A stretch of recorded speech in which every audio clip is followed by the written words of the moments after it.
در آثارخانه ملی تاجیکستان در برابر جمع‌آوری و حفظ و نگهداری آثار گوناگون تاریخی و فرهنگی، اینچنین یک قسم مهم این آثار تاریخی را میراث خطی تشکیل می‌دهد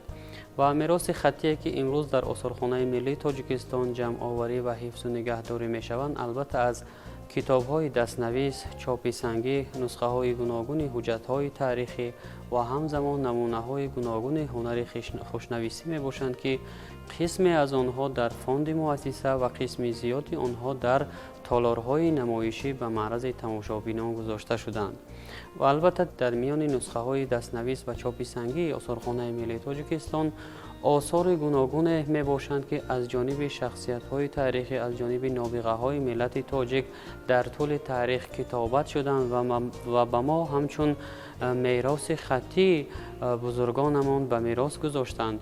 و یکی از چنین نسخه‌های دست‌نویس که امروز در آثارخانه ملی تاجیکستان به نمایش گذاشته شده است، این نسخه دست‌نویس 4 عنصر میرزا عبدالقادر بیدل می باشد و باید گفت که این نسخه یکی از نسخه های خیلی هم نادر به حساب می رود، زیرا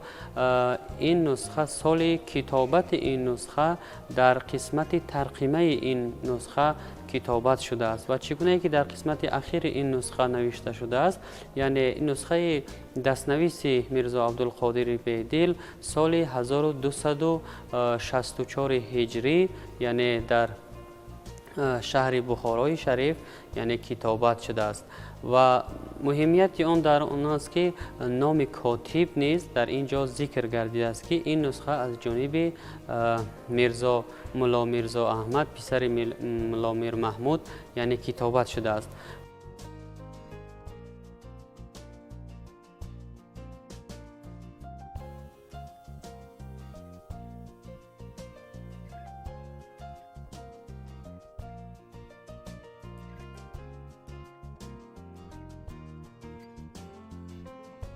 و چگونه که ما میدونیم نسخه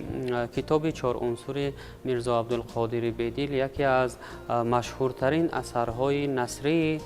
شاعر می باشد که موضوع اساسی آن چگونه که از نام اثر معلوم است، یعنی 4 عنصر از 4 باب عبارت بوده: آب و خاک و باد و آتش درباره عنصرهای طبیعی و همزمان درباره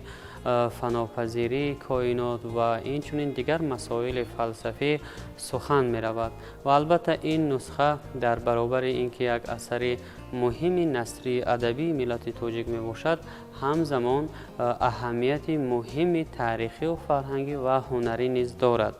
و مقابل این نسخه اصلی بوده از کارتون ساخته شده است و در قسمت روی و پشت مقابل ترنجی ها، سرترنجی ها و ترنجی عبارت است که در ترنجی ها نیز نام صحاف، نام نفری که این مقابل از جانب اون ساخته شده است نیز کتابت شده است. البته با این همه ویژگی های هنری و تاریخی فرهنگی می توان گفت که نسخه دست‌نویس 4 عنصر میرزا عبدالقادر بیدل یکی از نسخه های نادر به شمار رفته امروز در تالار علم و فرهنگ زمان دولتداری سامانیان به نمایش گذاشته شده است که همه روزه از این تماشابینان زیاد بازدید به عمل آورده از ویژگی های هنری و از تاریخی و فرهنگی و از مهمیت این نسخه آگاهی پیدا میکنند که این البته امکان میدهد در ضمیر تماشابینان نورس و جوان حس بلند ملی و همچنین ارزش‌گذاری به آثار تاریخی و فرهنگی را بیدار نماید.